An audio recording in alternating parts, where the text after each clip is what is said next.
استاذہ میں ابھی آپ کی یہ کتاب دیکھ رہی تھی روزہ اور رمضان، اور میں سمجھتی ہوں کہ ایک شاندار کتاب ہے رمضان آنے سے پہلے. یہ مجھے خود بھی بہت ہیلپ کر رہی ہے کہ کس طرح سے رمضان کے مہینے کی تیاری کی جا سکتی ہے.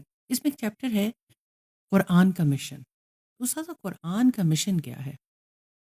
استاذہ میں جاننا یہ چاہ رہی ہوں کہ رمضان کہاں اتنا بلیسڈ منتھ ہے جو ہمارے پاس آنے والا ہے، لیکن رمضان میں جو ہمارا روٹین ہوتی ہے وہ کچھ اس طرح کی ہو جاتی ہے کہ بہت زیادہ سارا دن بھوک کی کیفیت میں انسان رہتا ہے، تو یہی سوچتا رہتا ہے آج افطار میں کیا ہوگا. پھر ہمارے سونے کے روٹین بہت بدل جاتے ہیں، بلکہ اب تو یہ دیکھا جاتا ہے کہ زیادہ وقت سو کے گزارا جاتا ہے، اور بالکل ظہر کے بھی آخری حصے میں اٹھ کے لوگ نماز ادا کر رہے ہوتے ہیں. تو یہ جو غلطیاں ہیں آج ہم چاہیں گے کہ ہم اس کے اوپر بات کریں کہ کس طرح ہم اس قیمتی مہینے کی برکتوں سے فوائد نہیں سمیٹ پاتے ہیں. تو یہ کیا مائنڈ سیٹ ہے استاذہ ایک پوری سوسائٹی کا کہ رمضان کھانے کا مہینہ ہے یا روزوں کا مہینہ؟ فائزہ بڑا اچھا سوال کیا آپ نے. رمضان نہ کھانے کا مہینہ ہے نہ بنیادی طور پر روزوں کا مہینہ. روزے رکھے جاتے ہیں، روزے اللہ سبحانہ تعالیٰ نے فرض کیے ہیں. رمضان کے بارے میں اللہ سبحانہ تعالیٰ نے فرمایا شہر رمضان الذی انزل فیہ القرآن. رمضان کا مہینہ وہ ہے جس میں قرآن نازل کیا گیا. تو رمضان قرآن کا مہینہ ہے. پہلی بات تو یہ ہے. دوسری بات یہ ہے کہ آپ کہتے ہیں کہ لوگ کھانے کے بارے میں سوچتے ہیں یا سونے کے بارے میں سوچتے ہیں، یا یہ ہے کہ وقت نہیں گزرتا تو ٹائم کل کرنے کے لیے کوئی نہ کچھ کرنا چاہتے ہیں. بالکل ایسے.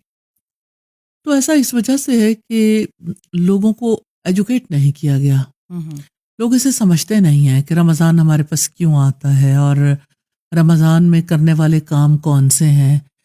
تو جب انہیں روزے کا مقصد سمجھ نہیں آتا، جب انہیں یعنی بہت سارا وقت جب فارغ مل جاتا ہے، کھانے پینے سے وقت بچ جائے تو بہت سارا وقت فارغ ہو فارغ جاتا ہے. ہو جاتا ہے. تو فارغ وقت کے بارے میں انہیں اور کچھ نہیں سوچتا تو سو جاتے ہیں. ہوں. اور اگر اٹھتے ہیں تو پھر اٹھ کے نارملی روٹین یہ ہو جاتی ہے کہ پوری رات جاگ رہے ہیں، سحری کے بعد سوئے، اور پھر ظہر کے آخری حصے میں اٹھ کے ظہر اثر اور مغرب کا وقت جو ہے وہ گزارا. نارملی سوسائٹی میں یہ روٹین بہت زیادہ دیکھنے میں آنے لگ گئی ہے. ٹرو ایسا ہے. اور ایسا اسی وجہ سے ہے کہ لوگ رمضان کے بارے میں نہیں جانتے کہ اللہ سبحانہ تعالیٰ نے اس مہینے میں تاریخ کے ہر دور میں کتنی بڑی نعمتیں لوگوں کو عطا کی.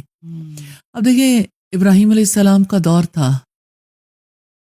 رمضان کا مہینہ جب آیا، پہلی تاریخ تھی، تو اللہ سبحانہ تعالیٰ نے صحف ابراہیم نازل کیے. ابراہیم علیہ السلام کے جو صحیفے تھے وہ اسی مہینے میں نازل ہوئے. اور پھر اگر تورات کو دیکھیں تو 6 دن گزرے تھے. 6ٹھی تاریخ تھی جب تورات نازل ہوئی، اور 13 دن گزرے تھے تو انجیل نازل ہوئی، اور 18 دن گزرے تو زبور نازل ہوئی. یہ کوئی محض اتفاق نہیں ہے.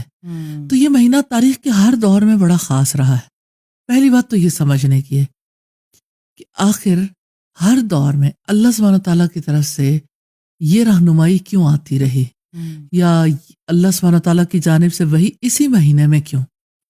اور دوسری بڑی بات جس کو سمجھنے کی ضرورت ہے وہ یہ کہ اس کی ہمیں کیا ضرورت ہے. اصل بات یہ ہے. اصل بات یہی ہے. پہلی بات کا جواب تو صرف اتنا ہے کہ بلیسڈ منتھ ہے، برکت والا مہینہ ہے، سال میں سے وقت امپورٹنٹ ہے، اور اللہ سبحانہ تعالیٰ نے اسے بابرکت قرار دیا ہے.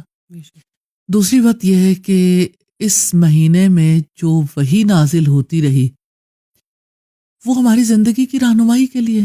آپ دیکھیں، ایک چھوٹی مشین ہے نا، اس کو چلانے کے لیے اس کا انسٹرکشن مینول، اس کی ہدایات ساتھ ہوتی ہیں، اور ہم اس کے بغیر اس مشینری کو آپریٹ نہیں کرتے اگر ہم نہ جانتے ہوں پہلے سے.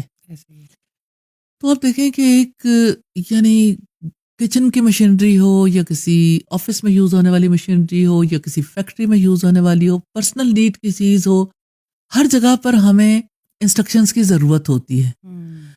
تو ہم اس مشینری کو ضائع نہیں کرنا چاہتے، اس لیے ہم اس کی انسٹرکشن کے مطابق استعمال کرتے ہیں.